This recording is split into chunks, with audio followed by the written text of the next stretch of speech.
about the research initiatives that NARO is undertaking to manage invasive species. There are quite a number, given the high number of invasive species that have invaded our country. We have a lot of initiatives in this regard.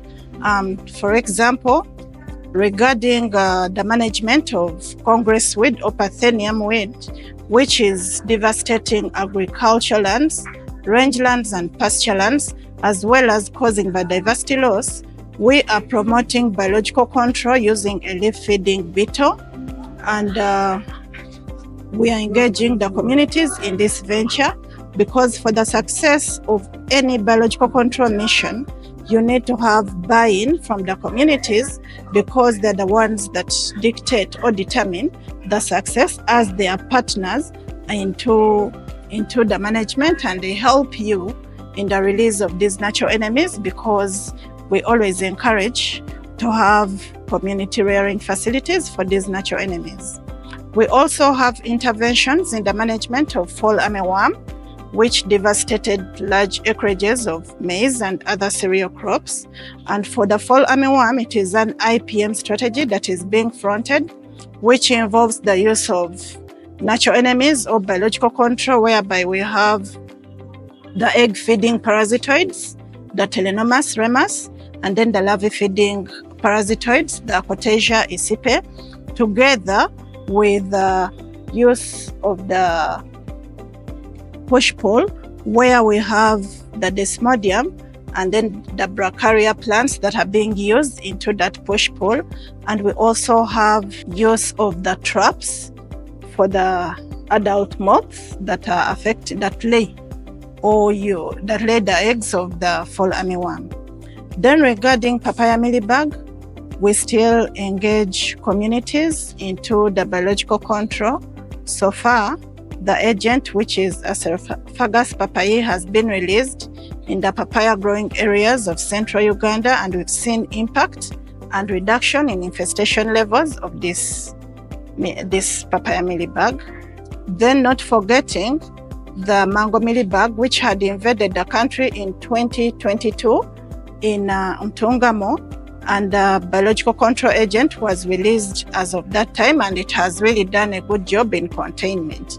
But in all this, we encourage sanitation in our gardens. For the papaya mealybug, we engage farmers and encourage them to remove any plants that are affected or that are infested by the mealybug, remove and burn.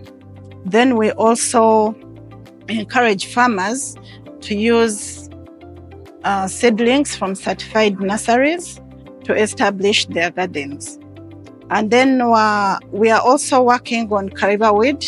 This is a water weed which invaded our waters in 2013 and was first observed on Lake Choga.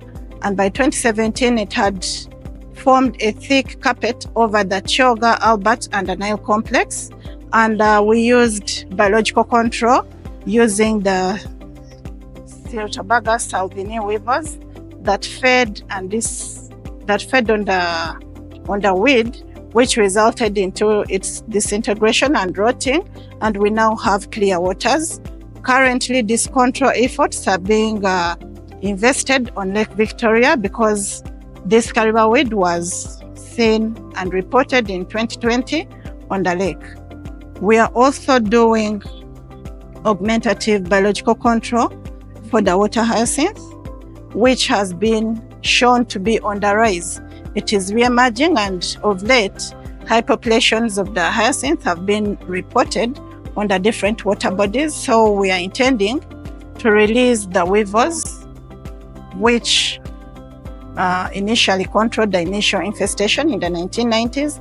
We need to release to boost up the populations, because this is over 20 years since the initial infestation was managed. And then of recent, we have high infestations of a parasitic weed, Doda cascusta. It is golden yellow. It forms golden yellow strands over host plants, and it causes death of host plants, in addition to contamination of crop produce with seed and reducing market and export value of our crops.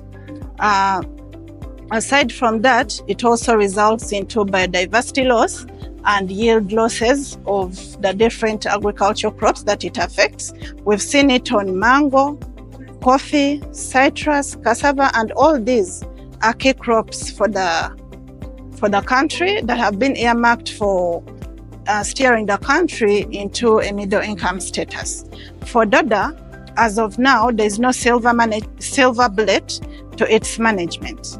But we are proposing the development and promotion of a biological control, and that will be a biofungicide that we need to design and promote. Because being parasitic, all other control measures will result into death of the host plant. There is no chemical that is going to kill the Doda with its hostoria that are inside the plant stems. So we are proposing a biological control option through development of a biofungicide to offer us a novel management strategy for Doda. In addition to that, we need communities to be sensitized on the spread of this weed, because of its beauty, you find that people are moving it from place to place for decoration purposes, not knowing they are spreading a very huge enemy to our agroecologies.